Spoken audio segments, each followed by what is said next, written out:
Thank you for tuning into this video about the Russian political institutions, which is essentially talking about the government that is currently in the state of Russia. Now, it's important to realize that Russia is relatively new.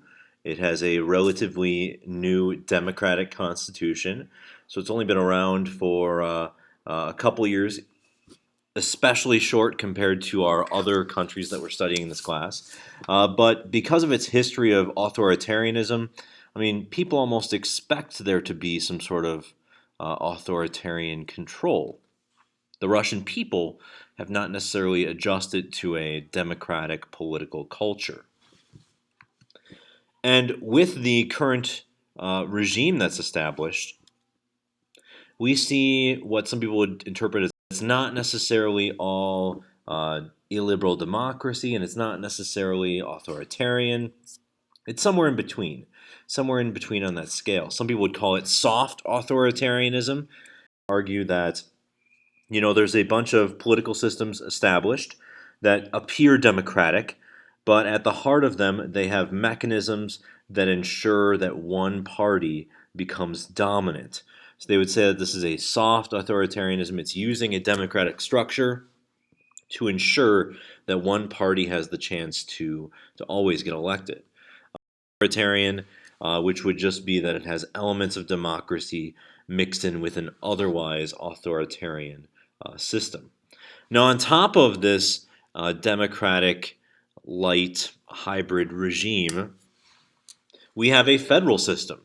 And it's not a simple federal system. Like the United States, we have the federal government, and we have states, and they have local governments. And they all kind of share and have different powers within. In Russia, they have an asymmetrical federalism, which basically means there are not just states, there are different entities. According to the Constitution, the country... So these are, as we'll refer to them as units, subnational units.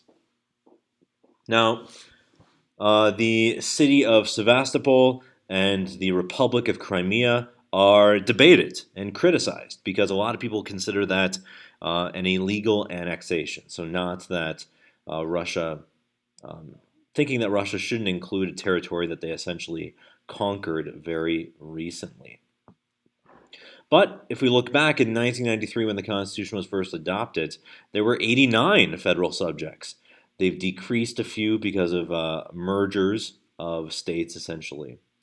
And there's a variety of different types of subunits. And they have different subunits within this republic. Within each of the subjects, they're allowed to have their own official language. And in fact, they can have their own constitution. There are federal subjects called territories and provinces, which are given extensive rights. Essentially, they can do a little bit more culturally in their state, as we would refer to them, in their subunit. And in fact, I mean, a lot of their leaders were not considered governors, but presidents of their province or president of their territory until very recently in 2010 when they removed that title.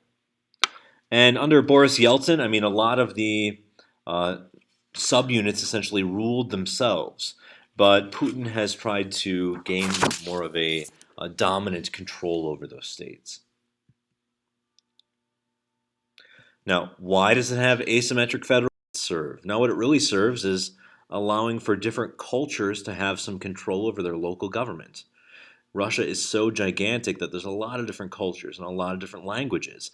And this leads to a need for different beliefs and different ways of doing things in the different regions. And really their subunits are broken up into big areas, and also cities are broken into subunits. You can see St. Petersburg is its own subunit, and like Moscow is its own subunit.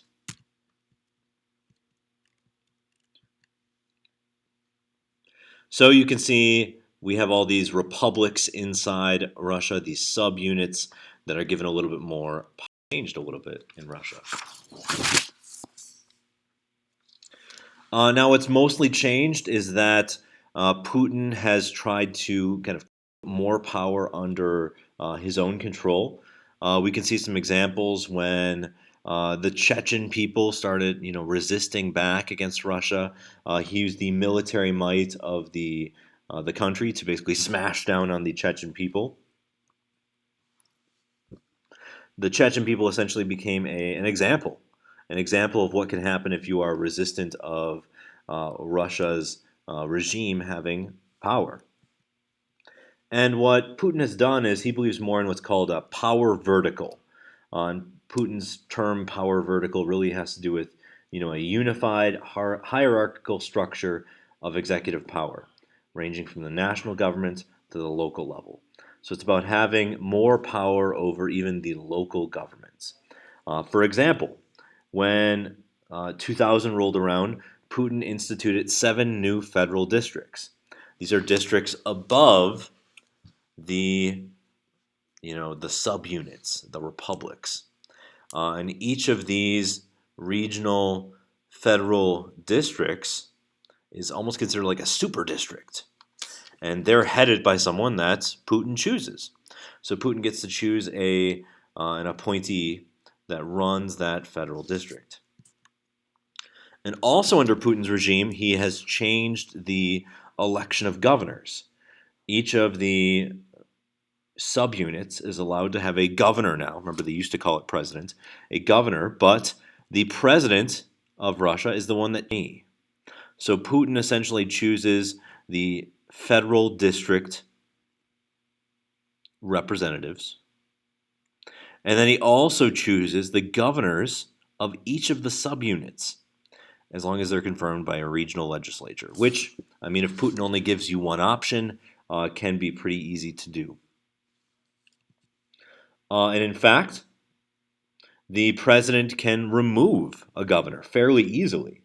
Any governor that is seen as refusing to comply with local law or with national law can be removed by the president.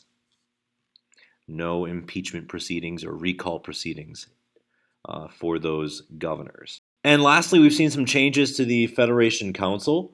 For example, now governors get to appoint one of these seats on the Federation Council. And I'll explain this a little further a little bit later in this video. Let's talk about the different positions in Russia. Now, Russia is a semi-presidential government, which means it has elements of a presidency and elements of a parliamentary system as well. Russia focuses most of the power currently on the presidency. Now, when Vladimir Putin was prime minister, they focused a lot of the power on the prime minister position. But things have changed a lot. So we've seen a push to have the presidency as being very strong. The head of state, of course, is the president, making the head of government the prime minister. The current head of state is Vladimir Putin. You get directly elected to this position, just like the U.S. presidency. It is a majority. Essentially, it is a runoff system. So you run for president, and if you receive more than 50% of the vote, then you win. You've become president. But if you receive like 40% of the vote, you go into a second election where you compete against the second place person. So it is a 2-round model of a runoff, essentially. Now, the presidency is currently a 6-year term. When Putin was first president, it was a 4-year term. Served out his 8 years. Medvedev served for 4 years for a 6-year term. And if he chooses to run for election next year, it can be for a 6-year term as well. Now, there is a limit in the Constitution to 2 consecutive terms, which is why Putin needed to take a break and be prime minister for essentially 4 years. Now, of course, the world is paying attention to what Putin does. He's known for his martial arts and for his love of animals and the outdoors and kind of doing a lot of extreme things that has gained him a pop culture standing.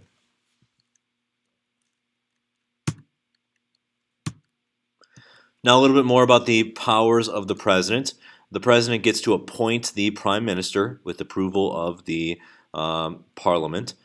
He gets to approve his own cabinet. He gets to choose the governors of each of those subunits.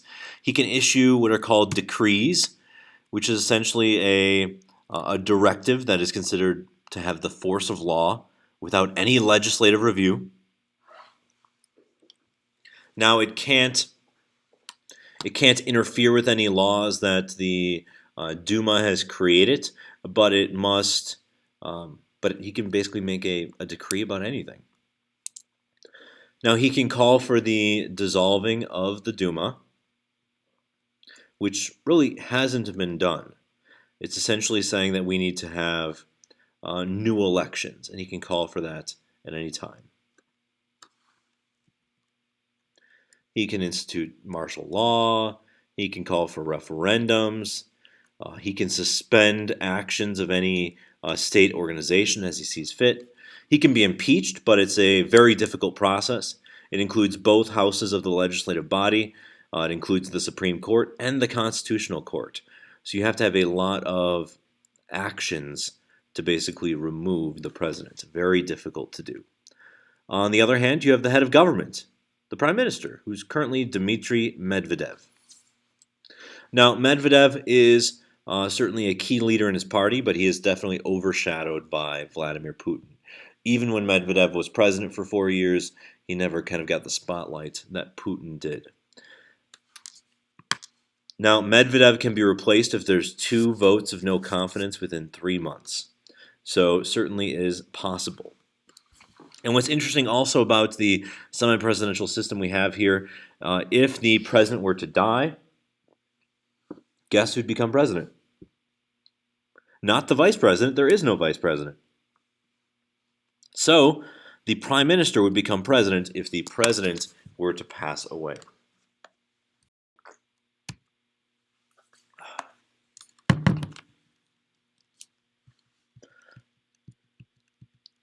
So we have some features, of course, in the system that are presidential, having a president, having a veto, the president can be impeached, but there are also some system components that are parliamentary, having a prime minister that's the head of government, and having votes of no confidence. Now let's talk a little bit about the legislature. The legislature is very weak compared to other legislatures we have talked about.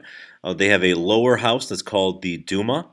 The Duma consists of 450 deputies, only of about 13% are women. Now, under the Soviet Union, there were a lot more women involved in the Soviet legislature, 33%.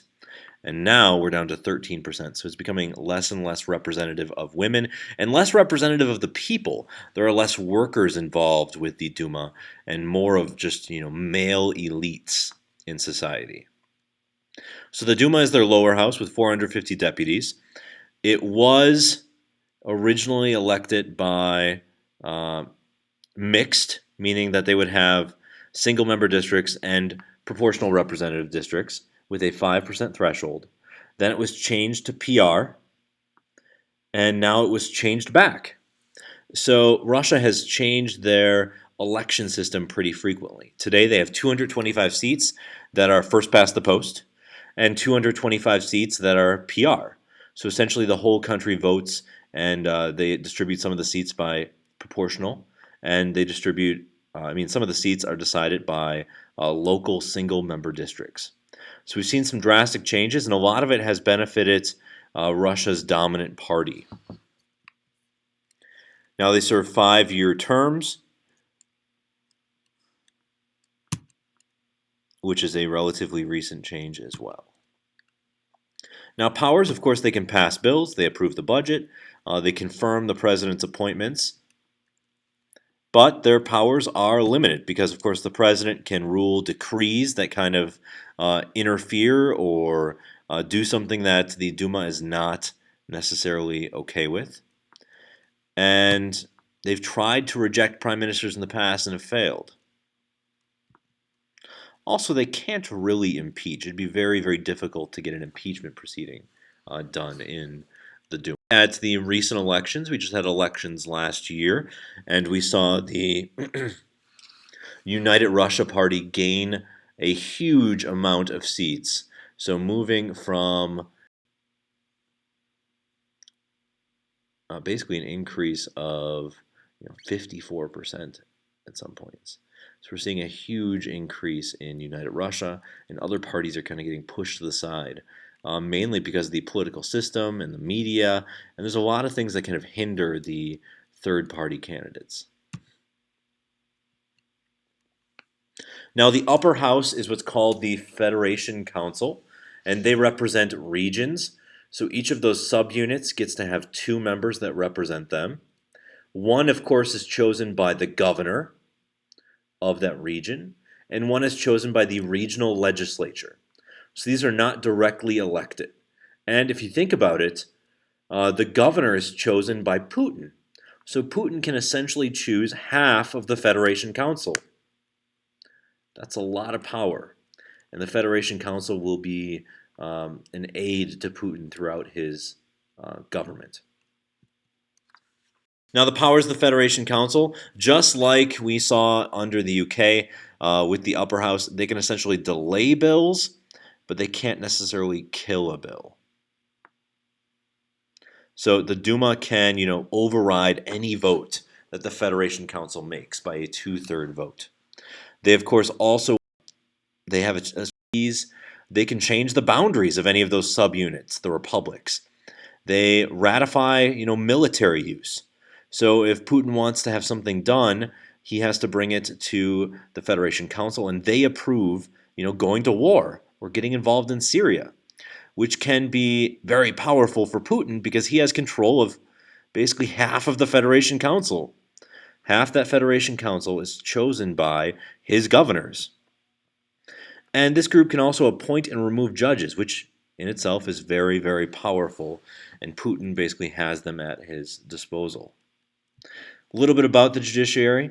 They have a constitutional court with 19 members. They have judicial review, but they have avoided in the past, confronting the presidency, because if we go back a slide, the president can really impact who is on this court. They tend to focus on resolving constitutional issues and issues between, federal and regional law. And the president can even request that the court picks up a court case. So there's ways to try and influence the constitutional court from outside entities. The president or the legislature or even citizens can petition for the court to pick up a case. They do have a Supreme Court, which does not have judicial review, but is the final appeals court for criminal and civil cases. So very important, they're not like our Supreme Court. Our Supreme Court is more like the constitutional court in Russia.